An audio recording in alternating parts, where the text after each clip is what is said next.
Bien, hermanos, vamos a iniciar esta mañana el sermón número 11 de la serie del libro de Job. Y vamos a abordar los capítulos 16 y 17. En el sermón anterior vimos el inicio de una segunda ronda de discursos de los amigos de Job. Bueno, y de Job también, porque Job a cada uno le responde. Y el primero que inició la primera ronda, pues vuelve a iniciar la segunda ronda, que era Elifaz. En este capítulo 16 y 17, Job le responde ese segundo discurso que dio Elifaz. Así que el título del sermón de hoy es Segunda respuesta de Job a Elifaz. En su libro Cuando arrecia la tormenta, Derek Thomas aborda esta sección con el siguiente comentario. La contestación de Job es un poco confusa. No podemos esperar de él una sensatez absoluta, estando su cuerpo atormentado por el dolor y su mente torturada por los malos consejos. No obstante, su respuesta a Elifaz contiene un pensamiento clave que al final le ayudará a atravesar su prueba victorioso. En los cielos, dice Job, está mi testigo. Eso está en la página 151 del libro Cuando arrecia la tormenta. En estos dos capítulos afloran, como ha ido aflorando casi en todos los capítulos que hemos visto, afloran de parte de Job la decepción y la depresión a la vez. Pero la fe se mantiene. Aunque Job habla como un deprimido, aunque Job desea la muerte, aunque Job dice que Dios le está castigando y le ha dado flechas a sus amigos para que lo ataquen y esto y aquello, y lo ve como uno que lo está ahogando, en el fondo Job no abandona su fe. Y aunque no pueda gozarse en los sufrimientos presentes, él mantiene esa fe inquebrantable en Dios. Aunque a veces hay la misma depresión y el dolor y lo que está pasando le hace hablar en su humanidad.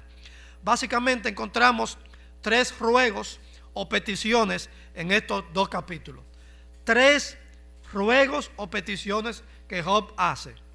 Número uno, él dice: un poco de compasión, por favor. Un poco de compasión y de simpatía, de solidaridad conmigo. Segundo, él pide: Dios mío, hazme justicia. Y lo tercero que dice: por lo menos déjenme morir. Déjenme morir en paz. Esas son las tres cosas que vamos a ver en estos dos capítulos. Lo primero comienza en los versículos 1 hasta el 14. Y Job dice: un poco de compasión, por favor. En su discurso, Elifaz catalogó los discursos de Job como palabras inútiles. Oiga bien. Y razones sin provecho. Capítulo 15, ya se lo vimos en el sermón anterior. En cambio, Job los llamó a ellos médicos inútiles o médicos nulos. Capítulo 13, versículo 4. Y consoladores molestos. En el capítulo 16, versículo 14. Cuatro discursos que se han dado hasta ahora. Digo, los amigos de Job, porque sin sumar los de Job contestándole a cada uno de ellos, no habían logrado calmar a Job en sus ruegos y en su sufrimiento. En su ruego por compasión y simpatía, Job vuelve a describir su estado presente. Para Job, el dolor era constante. Sea que hablase o que callase, el dolor físico, además del dolor moral que le causaban sus amigos con sus acusaciones, era permanente. El versículo 6, por ejemplo, dice: pero en mí, aunque yo hable, el dolor no cesa, y aunque deje de hablar, no se aparta de mí. O sea, no importa, con discursos y sin discursos, si yo hablo, si yo me callo, el dolor está ahí, me duele. O sea, estoy sufriendo. Y él se sentía así. Además, él se veía a sí mismo como uno a quien Dios lo había fatigado y Dios lo había asolado con el sufrimiento. En el versículo 7 dice: Dios me ha fatigado y ha asolado mi familia. O sea, soy yo el que estoy sufriendo, no son ustedes. Un poco de compasión, por favor. Él se veía a sí mismo como uno a quien Dios lo había asolado hasta el extremo, con el dolor, con el sufrimiento y con todas las cosas que le había quitado. Dios era su contrario. Incluso dice: aguza sus ojos. O sea, cuando usted le clava los ojos a una persona así, le aguza los ojos y lo mira, él siente que Dios lo está mirando así. Y dice que Dios hasta cruje sus dientes contra él, dice en el versículo 9.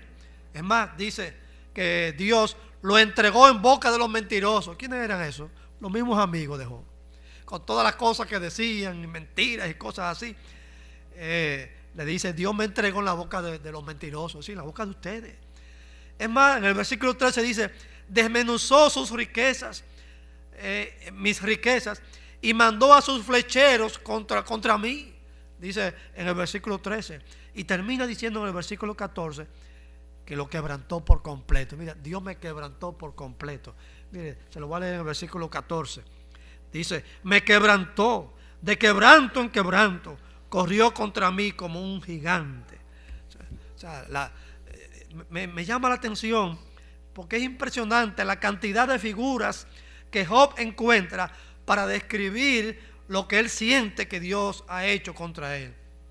En el capítulo 17 sigue encontrando figuras interesantes dentro de la poesía para describir de una forma poética todas sus desgracias, todas sus miserias, todo su sufrimiento.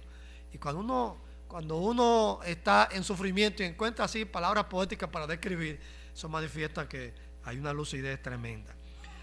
Pero permítame apartarme un poco en este momento o hacer una parada para reflexionar un poco en la miseria, en la condición miserable de los pecadores que no alcanzan todavía la gracia de Dios.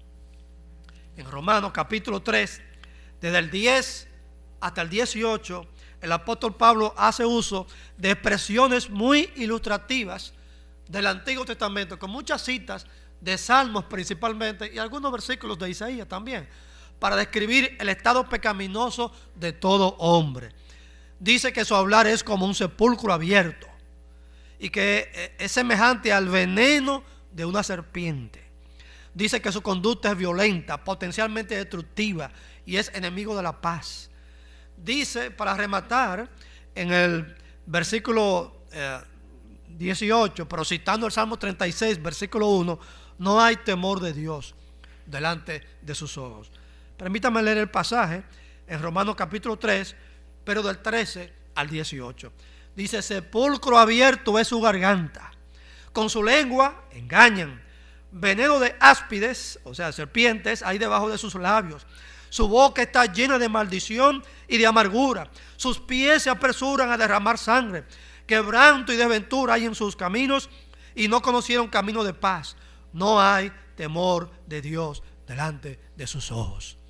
Usted dice: no, pero no todos los seres humanos así. Bueno, eso es sentido general. El ser humano, el pecador, es así. Su garganta no habla para bendecir a Dios. Su lengua engaña. Hay como veneno en su garganta y debajo de sus labios. Habla maldición, habla desventura, quebranto. Es un maldiciente. No busca de Dios. El hombre no regenerado es capaz de decir cualquier palabra y cualquier palabrota también. Y los que no se han criado en ese ambiente, a veces nos es duro esas cosas. Tal vez yo le he contado de mis muchas anécdotas cuando yo trabajaba en hotelería, mucho tiempo antes de dedicarme a la obra misionera, que mañana cumplo 23 años de mi convendación principal, dedicado a la obra misionera. Y hice un trabajo, una persona que me pidió un trabajo y él se lo encontró malo. No estaba malo, era que él no estaba leyendo bien. Y comenzó a corregirme, a decirme palabras y muchísimas palabrotas y cosas. Y yo le dije: un momento, corríjame, si yo hice un trabajo malo, usted me dice, pero palabrotas no, porque a mí no me criaron con eso. A mí no me criaron con eso. Usted me dice: te equivocaste aquí, allá, me hiciste, repítame esto, pero palabrotas no, yo no me crié con eso. Eso me duele en el alma. Sí, yo no uso palabrotas ni permito que nadie lo use conmigo. Bueno, y eso llegó el gerente, que era un cubano, estaba oyendo todas las palabras que ese señor me dijo. Bueno, pues lo despidieron porque me habló mal a mí, y aunque yo intercedí por él, bueno, el gerente no quiso deponer. Y yo, no, pero no es para tanto. Pero nada, él quiso, pues, qué sé yo, me tenía respeto porque le prediqué muchas veces el evangelio y muchas cosas, y compartí mucho con él. Bueno, pero el hombre es así, habla de lo que está en su corazón, habla de lo que está en su alma. No habla para bendecir, sino para maldecir y para traer cosas que no edifican. En ese estado de calamidad estábamos usted y yo, hermano. No debemos pensar solo en los que están afuera, en los impíos, también nosotros. Tal vez hay algunos que no, ¿verdad? No llega, que nos convertimos de niños y tal vez no llegamos a esos puntos, a esos extremos de que nuestro hablar era así y que nuestra conducta era como lo describe aquí el apóstol Pablo. Pero hay otros que sí, que llegaron a esas experiencias de vivir una vida así y un hablar así, y sus pies apresurados en las cosas malas. Pero Dios tuvo misericordia y te sacó del lodo del pecado, de la maldad, de esa vida sin sentido y de ese hablar que es corrupto y que es malo, y te santificó tu boca y tu corazón y tu alma, y te perdonó los pecados. Y también a mí, aunque no llegué a esos extremos porque me convertí de niño, pero también el Señor me salvó a mí y me libró de andar por esos caminos. Así que quería introducir esto aquí, porque siempre tenemos que recordar que sin Cristo estamos perdidos, pero en Cristo encontramos la salvación. En segundo lugar, Job dice: Dios mío, hazme justicia. Versículo 15 hasta el 21. Dice: Dios, hazme justicia. Se ha calculado que los sufrimientos de Job duraron alrededor de 9 meses, tal vez como mucho un año.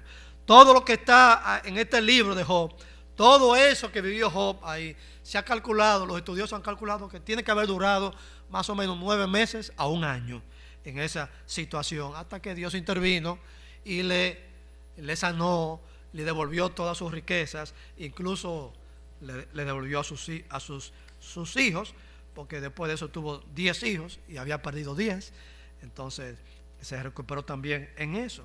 Es verdad que hay quienes han durado muchos años postrados en una cama por una enfermedad degenerativa o por algún otro tipo de enfermedad, pero lo de Job, aunque duró 9 meses o tal vez un año, fue intenso y fue profundo. Fue intenso, fue profundo, y no habían clínicas como ahora, ni habían el adelanto de la medicina como ahora. Realmente fue una situación de intenso sufrimiento para Job. En los versículos 15 al 16, Job dice que de tanto llorar su rostro estaba demacrado. Dice que por el llanto su rostro estaba demacrado, y habla hasta que se había llenado de arrugas en pocos días. Pero Job se halla entre la espada y la pared, como dice el refrán, porque por un lado él quería morir. Su sufrimiento era intenso, era profundo. Él quería morir, pero por el otro lado él no quería morir sin que antes Dios o alguien lo reivindicara, porque sus amigos lo estaban culpando de que él era culpable por su maldad, por su pecado, algo, estás encubriendo tu pecado, y todo esto que te ha llegado es por maldad en tu vida. Pero Job se sentía, y en verdad lo era, un hombre íntegro delante de Dios. Él quería morir, pero él no quería morir sin que Dios lo justificara, que Dios exhibiera su justicia y su inocencia, no solo delante de los amigos, sino también delante de la sociedad. Dice el versículo 16 y 17: mi rostro está hinchado por el llanto y mis párpados entenebrecidos. a pesar de no haber iniquidad en mis manos y de ser pura mi oración. Es decir, yo soy un hombre sincero, mis oraciones son francas y puras y sinceras delante de Dios. Y yo sé que en mi corazón no hay iniquidad. Sin embargo, tengo la cara hinchada de tanto llorar, pidiéndole a Dios vindicación o reivindicación, justicia. Bueno, en la antigüedad, y todavía creo que en el día de hoy, la gente cree que el espíritu de los muertos no haya reposo hasta que recibe cristiana sepultura. Ustedes han oído eso, ¿verdad? Hasta que no recibe cristiana sepultura, el espíritu anda deambulando. Digo, dice la gente. La Biblia no dice eso. La gente dice, el espíritu anda deambulando y todas esas cosas. Yo recuerdo que cuando murió mi papá, un cristiano desde los 17 años, uno de los principales fundadores de la iglesia donde yo nací y pastor por muchos años en esa iglesia, donde yo me desarrollé también como líder y predicador y todas esas cosas. Un primo mío me dice, no, pero yo vi a tío que andaba por la calle tal. ¿Cómo que tú lo viste? ¿Pero está en el cielo? Él está en el cielo. Sí, yo lo vi ayer por tal calle. Oye, igualito. Y yo, ¿pero hablaste con él? No. Pues ese no era, porque él está en el cielo.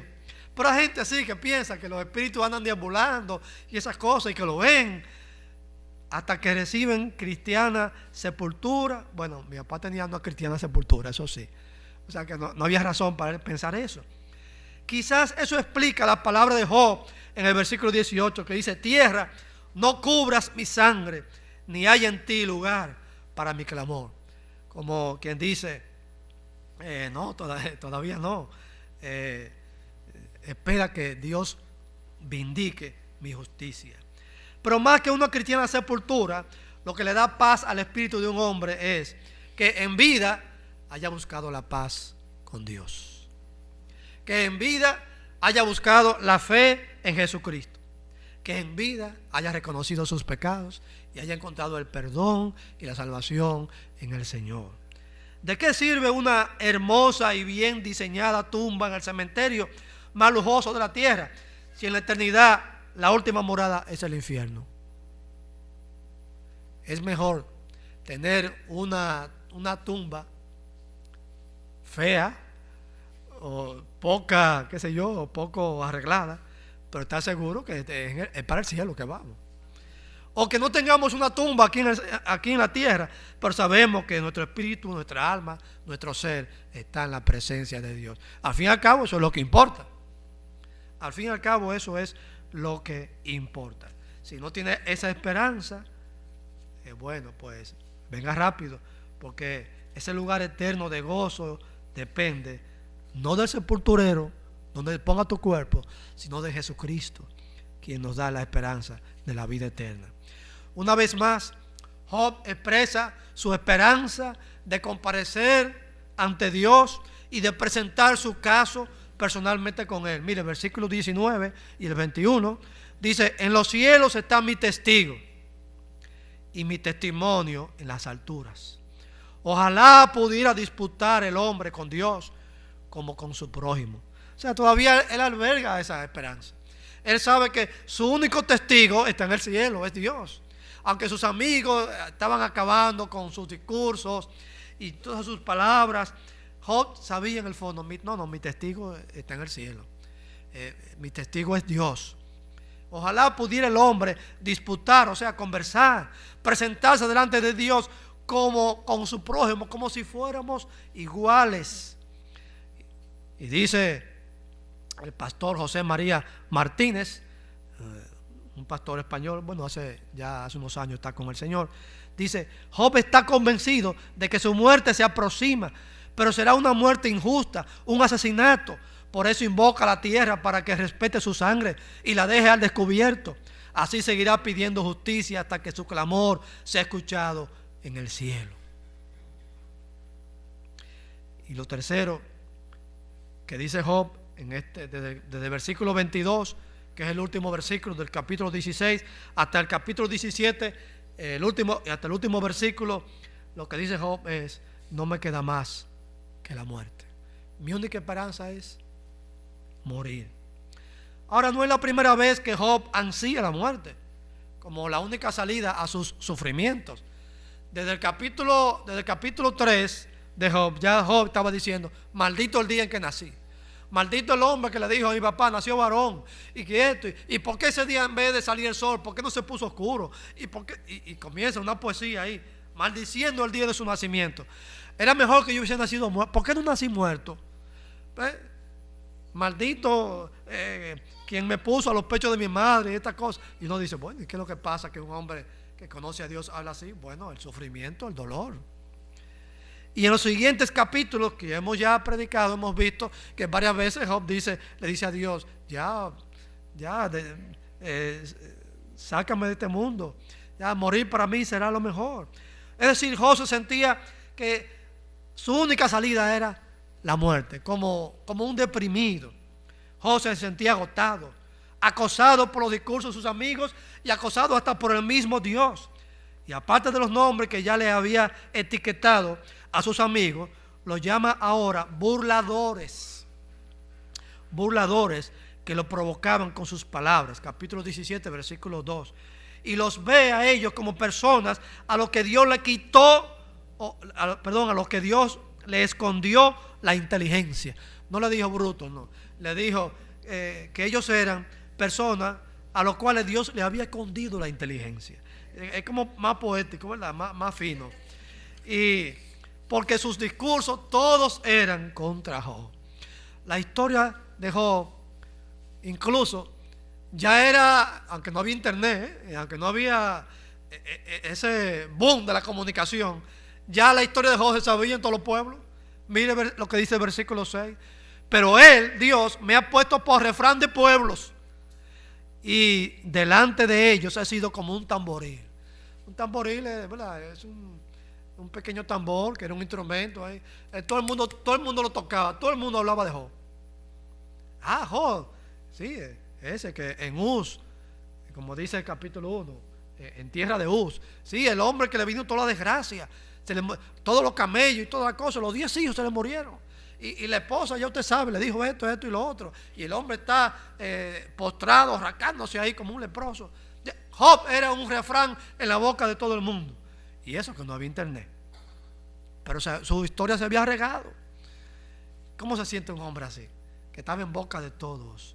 La desgracia le cayó. Dios lo castigó por mano. Míralo ahí. El pensamiento que prevalece en el capítulo 17 es el presentimiento de una muerte inminente, pronta. Y no solamente eso, que la desea. Pero es necesario aclarar que aunque Job se sentía así, tenía deseo de morir, ni él la buscó, ni él no buscó forma de suicidarse, él no buscó la forma de quitarse la vida, ni le dijo a sus amigos: ayúdenme a quitarme la vida de una manera. No. Simplemente él le pidió a Dios: ya, déjame morir y quítame la vida. El profeta Elías también hizo eso, pero tampoco se quitó la vida. Le dijo a Dios: quítame la vida, porque ya lo que está pasando ya es grande. Mire los versículos 13, 15 y 16. Dice en la Reina Valera contemporánea: mis años pasan, mis planes se malogran, lo mismo que los designios de mi corazón. Si mi única esperanza es el sepulcro y he de yacer en medio de las tinieblas, entonces ¿qué otra esperanza me queda? Si acaso la hay, ¿dónde está que no la veo? Bajará conmigo hasta el sepulcro y allí descansaremos envueltos en el polvo. Es decir, si hay esperanza, hasta la esperanza va a bajar conmigo al sepulcro, porque ya esto se acabó, no hay más nada que hacer. Es decir, esta historia de Job es una historia de fe y conflicto, como se llama el libro del pastor José María Martínez, la fe en conflicto. Porque por un lado vemos a Job expresando una fe en su Dios, que le levantará sobre el polvo, que es su testigo y un fiador incluso le llama. Pero por otro lado habla como un hombre deprimido, que pierde la esperanza y dice: ya Dios, la muerte es lo mejor que me espera. Dice un escritor, Job busca a alguien que lo reivindique, a alguien que cuando él esté, aunque sea en la tumba, pregone al mundo que él murió bajo los dardos de Dios, pero que él no era culpable. Job no era culpable. Job no había pecado contra Dios para merecer tales cosas. Dice un escritor que cuando era un joven pastor escuchó a una cristiana mayor de edad decirle a otra mujer de la iglesia: le doy gracias a Dios por las muchas oraciones que Dios nunca me contestó. Y él se quedó pensando, ¿qué será eso? Pero después entendió, hay oraciones que Dios no nos contesta, como tampoco contestó esta oración de Job: mátame ya y quítame la vida. Tampoco contestó la petición del profeta Elías, porque si Dios contesta todas esas oraciones, imagínense, va a matar a mucha gente. Porque cuando uno está en problemas, en una situación deprimido, le dice a Dios: ya, Dios, mátame. Dios va a matar gente todos los días y la iglesia se va a quedar vacía. Así que gracias a Dios por esas oraciones nuestras que nunca contesta, porque no están bien hechas, y entonces Dios no lo pasa por alto. Él no contesta muchas de nuestras oraciones porque son hechas mal, en la depresión, en la falta de fe y todas esas cosas. Dios no escuchó la petición de Elías y tampoco la dejó. Aunque el capítulo 17 termina con una nota lúgubre, la esperanza de Job brillará aún más allá de su generación. Porque hasta el día de hoy la historia de Job ha servido para levantar la fe a muchos creyentes que están pasando por algún tipo de sufrimiento. En Puerto Plata yo dirigía un coro de 30 y pico de voces, un coro tradicional que ya no existe, pero por muchos años existió. Y cuando yo llegué allí, pues me dieron la dirección del coro. Me llevaron a visitar una joven.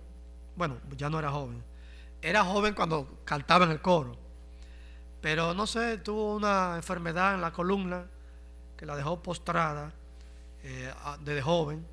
Estaba muy postrada en cama y me llevaron para conocerle, y yo compartí con ella algunas visitas y algunos pasajes de consuelo, y aunque uno lleva consuelo, uno aprende mucho de esas personas que están en cama por muchos años y han aprendido muchas cosas más que nosotros. Bueno, concluyendo, hay momentos o periodos en la vida en los que el sol se oculta y la oscuridad ensombrece el futuro y todo parece perdido. Incluso la esperanza misma como que uno la pierde. Pero en medio de todo, para el cristiano, el futuro está en las manos de Dios. El profeta Elías pensó que ya todo estaba perdido. Le dice a Dios: ya, mátame, quítame la vida, porque todos, ya no queda ni uno de los profetas de Dios. ¿Qué le dijo Dios? No, me he reservado 7,000 que no han postrado sus rodillas delante de Baal. Así que levántate. Y le dio comida y le dice: te falta mucho camino, ahora es que te falta. Igualmente, el futuro de Job estaba aún por definirse en las manos de Dios. Y permítanme, concluyendo, leer estas palabras tal como las he escrito aquí. Como es sabido, estamos viviendo tiempos difíciles, llenos de incertidumbre y de dolor.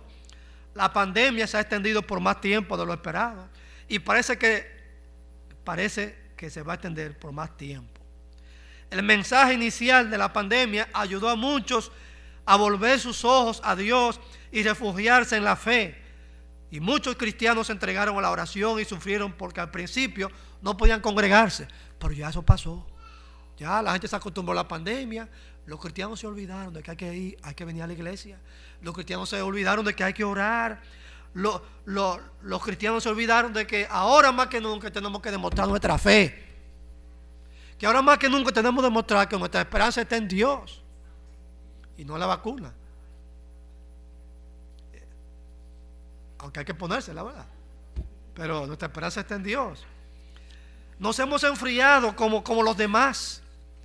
Así que quiero recordarles, hermanos, que la esperanza del cristiano va más allá de todo esto que estamos viviendo. Se proyecta hasta la misma gloria de Dios. Dice Pablo en 1 Corintios 15, 19: si solamente para esta vida esperamos en Cristo, somos los más dignos de lástima de todos los hombres. Hay una esperanza más allá del sufrimiento de la vida presente, y esa esperanza está en el Cristo que está sentado a la diestra del Padre. Quien lo conoce y quien le ha recibido por la fe como su Salvador tiene un fiador, un mediador, un abogado que defenderá su causa en la eternidad. Su carácter personal como divino, como un ser sin pecado y como compasivo con los pecadores, y más aún su obra en la cruz por nuestra salvación, son garantía de su triunfo inevitable sobre el poder del pecado, sobre el dolor del sufrimiento y la desesperanza de la humanidad. Así que, hermanos, levantemos nuestra mirada, levantemos nuestra fe. El mundo ya perdió el miedo de la pandemia y de todo. Bueno, pero nosotros estamos aquí para predicar que hay esperanza en Cristo. Y nuestra esperanza aún va más allá de todo esto que está pasando. Así que el Señor nos bendiga y nos ayude a mantener nuestra fe, nuestra esperanza siempre en el Señor. Oremos. Padre Santo, gracias por tu misericordia, por tu gracia, porque aun cuando nuestra naturaleza humana a veces estamos deprimidos o descuidados, en Cristo tenemos fe, tenemos esperanza, tenemos salvación. Levanta nuestra mirada, nuestros ojos, nuestra fe hacia el Señor. Y en medio de todo lo que está pasando, Señor, ayúdanos a tener la esperanza que tenía Job, de un testigo en los cielos, que es nuestro defensor, un abogado, uno que nos reivindica y que nos justifica por su justicia. En el nombre del Señor oramos. Amén.